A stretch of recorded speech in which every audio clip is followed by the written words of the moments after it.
Hey everybody, it's Dominic from the Primetime Treasure eBay store and YouTube channel. I just got back from vacation yesterday, but I am already kicking it up into full gear. Yesterday did a lot of shipping for sales that took place while I was away. Got a lot of things listed late at night. Also did a video while I was gone, as you saw. So I try to keep a foot in the business while I'm away so that vacation does not become too much of a routine buster. I want to be able to jump right back into it when I get back into town. So I kept up with my social media, as you know. I also did a video while I was gone. Another thing that I did was I made sure to check my email. And I saw that I had an email from somebody who I had left a business card for at a garage sale about a month ago. Now, I left this business card for the person's mother, whom I had asked if she had any comic books or collectibles around in the attic because they were getting rid of some old stuff. She said no, she didn't, but her son did.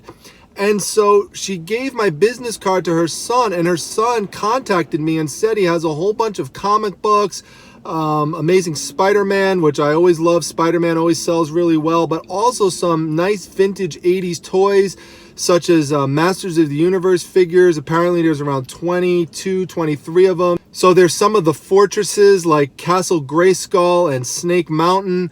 So really, it really depends on the condition in terms of how valuable these things are going to be. And then there's the issue of whether or not this person is really motivated to sell. One of the things that's a big red flag that this person may not be willing to sell is he told me he has everything listed in a database. My experience is that when people have things cataloged in a database, that they normally are not really motivated to sell it. They're pretty attached to it. They're pretty connected to it. That's why they created a database to begin with. So I'm skeptical about whether or not this is really going to work out, but it's definitely worth a try. And so I'm going to head over there and we'll see how we could do. I will report back to you and let you know. I don't want to film his house because this is not like a garage sale or a estate sale. It's not anything that's publicly advertised. So I like to try to keep that stuff somewhat private if I can. Okay, I have arrived. Looks like a one-level older house. The type of house that I've shown you before that typically has good collectibles inside of it. So hopefully this one pays off. We'll see. All right, everybody, I am out of the house. I brought everything back to Primetime Treasure headquarters. Huge midweek score. I'm super excited about it because this is the stuff I am the most passionate about. Comic books and toys from the 1980s. I love this sort of stuff. So I'll break it down into a couple of sections. In this box here, we have approximately 140 comic books. Now, I'm not going to show you each and every one of them. I just want to get you a general sense of what I found. So there are some older comic books, like some Brave and the Bold, or some old Justice Leagues here, and you could tell the age by how much it cost. So once you start getting into those 50-cent issues, you're dealing with those early 80s comic books. Also here you could see some early Action Comics, which is the comic book of Superman. In addition to that, you'll see some more modern books like Deadpool, which is a very popular character. In addition to that, there's a lot of Amazing Spider-Man in here, including some with some super popular villainous characters, including Carnage, who you want to pay a lot of attention to. Comic books with him in it are worth a lot of money. And then you've got Venom right here. There's a movie with Venom coming out in about October. And so anything Venom related should go up in value. So make sure you pay attention to that. So there's a lot. There's a bunch of Batman stuff in here. You know, basically this whole box right here stacked from top to bottom, about 135 books. There's a lot of books in there, 135, 140. So I'm satisfied with that. But I'm really also super excited about the toys that I found. Now, as you can see here, there's two big units, and what these units are basically the headquarters of the good and the evil side of the Masters of the Universe series by Mattel, which started out in 1982 with their He-Man series and moved forwards from there. Each and every year they would release new toys and vehicles and parts of cities and stuff like that. It's super, super exciting for kids growing up in the 80s, and a lot of people who were kids in the 80s want to get these toys back and they miss them. And so it's fun for someone like myself who realizes there's people who want this stuff to go out, find it, source it, and be able to get it back to them. And they will pay really good money for this stuff. So this right here, if you're not familiar, is Castle Grayskull in the green. This is where He-Man would hang out. And this right here is Snake Mountain, and that is where Skeletor would hang out with his evil henchmen. And what you want to look for with these, just as a very basic overview, I might do a video one day where I go over this in more detail, but as a very basic overview, these two units right here, they both fold, so that you want to look for these clips right here to the side. I'll show you this one right here. These have clips that snap closed. So a lot of times these clips are actually broken off, which affects the value, but you could see these work. So they should just snap just like that, and then what will happen is they will open up, okay? So this one would open up, and I'll show you Castle Grayskull in a moment. Now this one is not 100% complete, but I'll tell you why I'm not super concerned about that in a moment. You will look inside. A lot of them are, you know, will still have some of the stickers in there, and those are original stickers on the bottom. That's always a plus. That always helps add value. Snake Mountain is known for having this snake right here. That's why it's called Snake Mountain. In addition to that, on the front of it, there is a wolf-like creature, and the feature that it used to have is that it operated on a battery. Right here, there was a battery component in here, and what happened is you would turn it on, and you could talk into it like this and scare people. So this usually does not work. So finding it working is really, really cool, and that's a good selling point for this. In addition, it does have this swinging little gate right here that came off. Now, here's what I want to tell you about this kind of stuff, is that just this little gate, okay, I could go online and sell this, just this gate, for about $10 to $20. Same thing with this little ladder that goes for Castle Grayskull inside to go on to the second level. There's people who will pay about $10, $20 for this ladder, you know, $16, $17, something like that, because they need it. It's one of the only pieces they need left to complete their set. A lot of times the ladder pegs would break, and so people try to replace it with a perfect ladder. So things like that, people will buy little components of it. Now, while it's not complete, whenever I go out and I recognize the pieces and I might see a stray piece, I pick it up because then I could attach it to this set. So for example, there's supposed to be some netting that goes along with this so that people would fall down into the netting. There's supposed to be a little bridge that cuts across the front of this and goes into these pegs, and that's not here as well. But, you know, someone will still pay, you know, around $40 to $50 for a Snake Mountain in this kind of condition with the microphone working. Now, with the Castle Grayskull, this one is more sought after and it's more valuable. So this one is in really good shape. Again, this one also has the clips right here, and you want to make sure that those work and that those open. These do. They're a little trickier to open because they go inside like this, so you got to be careful when you open it up that you don't accidentally break them or snap them off. But I'll show you what it looks like inside right here. So we'll open it up, and you'll see here on this one we've got some good things. We've got the weapons rack that is part of it, goes down on the bottom. We do have some original stickers down here. We do have the chair that swivels back and forth. Now what's supposed to happen, there's supposed to be a peg underneath this chair that attaches to the trap door, and when you swivel the chair, He-Man's supposed to sit on it, and then any enemy that sits right there or stands right there will just fall down when you twist the chair. Now this one, it's missing, so you'd have to like put a piece of tape underneath it or something like that. There's these little platforms that come out and go in here. People will pay money just for these little platforms, okay? You know, 10, 15, 20 bucks just for a platform. People will pay just for the chair. People will pay just for the weapons rack. people will pay just for the elevator, and it does have a working elevator. So that's really cool as well. If you really want to shoot up the value with these, now something like this and about this condition right here with these types of components will sell probably for around $60.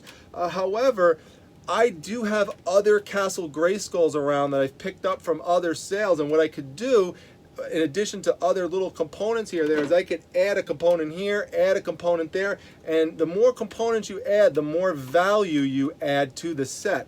If you could find an original box, that will definitely shoot the value up to the you know, over $100. So you know, you could do very well with that. I'm just going to put this to the side here, and it's really in good shape. I'm very happy with that. Now, the other big thing that I wound up getting, I'm not going to pull all these out, but this is just a giant box basically with about 25 to 30 He-Man Masters of the Universe figures, in addition to a few Thundercats figures, and there's also a few vehicles and some of the warrior animals that were used in the series as well. When I say warrior animals, I'll give you an example here.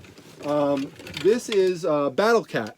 Now, Battle Cat had battle armor like this. Now, normally there's supposed to be a little strap that goes from here under here. Last year, I was able to acquire a Masters of the Universe collection, and I sold this Battle Cat, which it's just missing. It had the strap underneath, like the little belt, and I put a He-Man figure on top of it, and that wound up selling for around $75.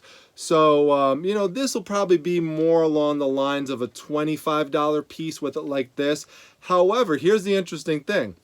I could just take this off right here and literally sell just this for $20, because there's people who are just missing this one part that they need, and they will pay up 20 bucks for it. So sometimes you just got to be creative in terms of how you want to, you know, sell this type of stuff. Now, I could sell it like that. I could piece it out. Someone will just buy this component. They might have the strap. They're just missing this.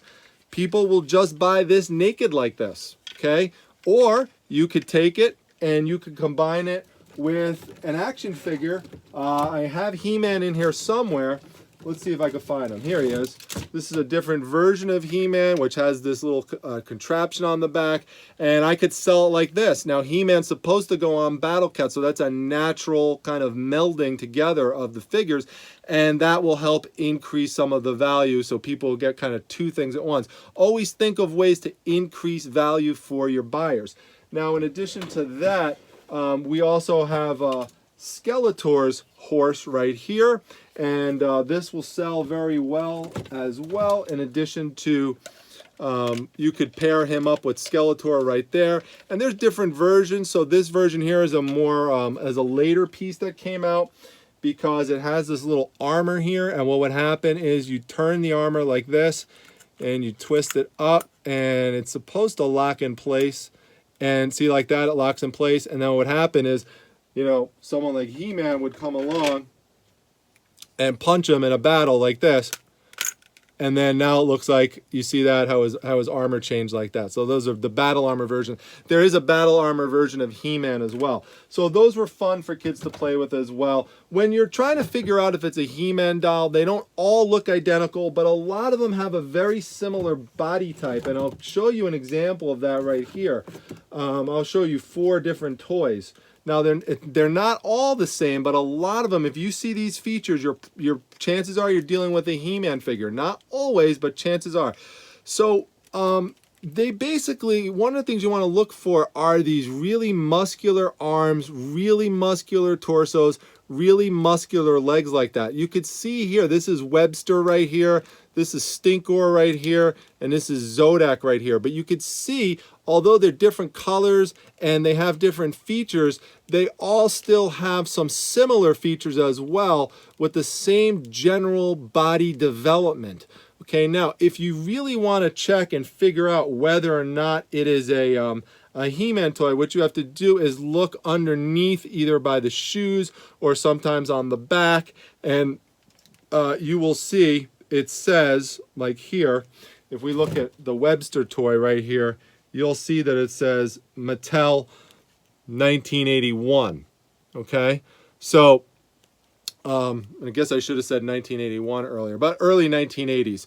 So now there were people who came out with copycat versions of these toys, and so they were designed to kind of look similar. So you always want to check for the Mattel marking and the early 1980s markings on those. Now, just to show you though how you could get a little tricked and it could get a little complicated, you know, this is a Masters of the Universe figure. This is called Orko. And, you know, he's sought after. Now, he did come with a little zipper that kind of went in here and kind of pulled out, and then he would spin around on the table, so that's missing. So the higher value for these are if they're in the original boxes, which are very, very difficult to find, by the way. But loose, the higher value will be if they have the weapons or if they have the accessories that went with it. That will really, truly add to the value of these things. So that's why if I ever go around, I have like a whole pile of loose accessories that I could go dig through later, and then I try to match them up with these pieces so I could increase the value of what I just purchased. But it's helpful for me to kind of have that stuff on the side, because then when I'm negotiating with someone, I can say, hey, listen, you don't have the accessories, you don't have the pieces, but if I have them stashed away somewhere, then I know I could add that value to these pieces. So just keep that in mind as well. There's some other pieces in here.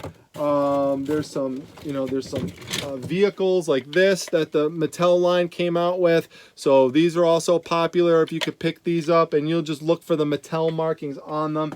Now, the Thundercats figures were taller, and I have those here. Now, this is a complete, well, not complete. It's almost complete. This is Lion-O. It does have his sword. He was supposed to have a glove here, so that's missing. But Lion-O with his sword like this could sell for around $25, $30. If I pair him with Mumra, which was his enemy, you know, I could get definitely some more out of it. This Mumra is considered a raw Mumra because he's supposed to have a hat. He's supposed to have a sword. He, you know, so he has some things that are missing. He does have a little lever in the back, which it does move his arm, so that's still working, so that's good.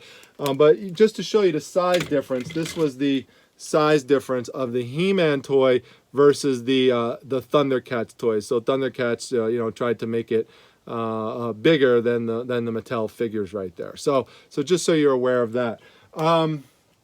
So there's you know, a bunch of other things in there, but that's really kind of the main you know, kind of the main presentation that I wanted to show you with these things. So what did I get all this for? Now, what I'll tell you is that there's definitely no doubt about it. There's hundreds of dollars worth of material here, especially once I start piecing it together with other loose pieces that I have. You know, I could really increase the value of what's already here. I was able to get every single thing that you see here for $60. I asked that's pretty much what I had in mind for, you know, what I wanted to do with this, because I kind of figured $20 for all the comic books, about $20 per unit right here, and just kind of having the figures kind of thrown in because they were missing accessories and things like that. So he wanted $75 for it, but you know, we just talked. I said, well, I could come back at 50, and you're gonna say 65, and then I'm gonna say 60. So why don't we just do 60? And he was fine with it, because let's go back to how this deal actually took place. Let's take it full circle, okay? This guy had this stuff sitting up in his attic since the 1990s, and it literally sat there and has been, I mean, I'd like to say collecting dust, but it's not really dusty. So it's been pretty well protected up in that attic, which must have been pretty clean, but that's where he said it was sitting.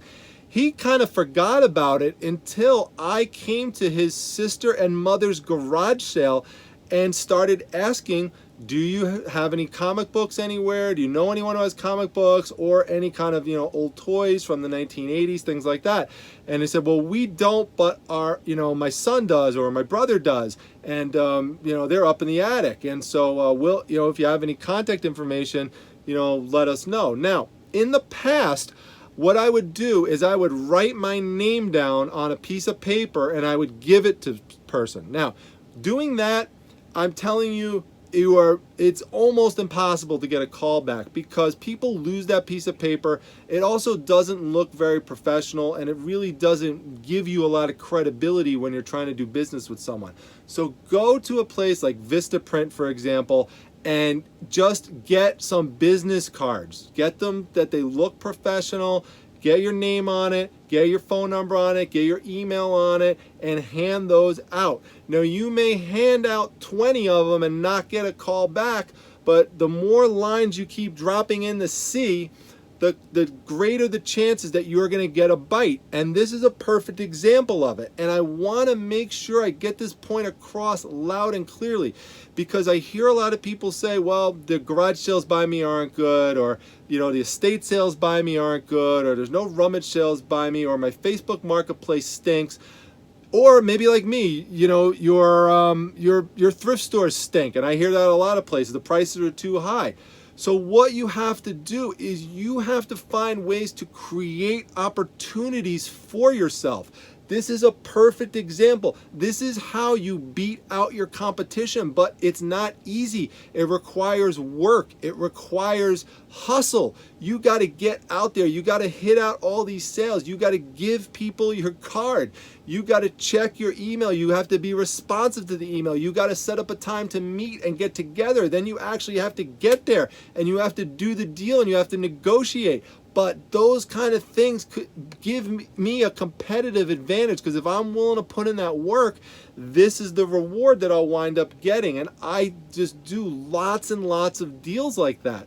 So I do put out ads on Craigslist, as you know, but those ads are kind of blasted out to everybody so everyone can see them and they know kind of what I'm doing to try to find my items. But this is kind of the most surreptitious way to acquire inventory, because you're really and truly dealing behind the scenes, and you're just dealing kind of with a family on an individual basis, and you're locking up that deal with that person. Now, if this person's happy with the deal, and he really just wanted to get rid of it, he wasn't emotionally invested in it, so he was happy to take the $60 and have me take all this stuff out of his attic.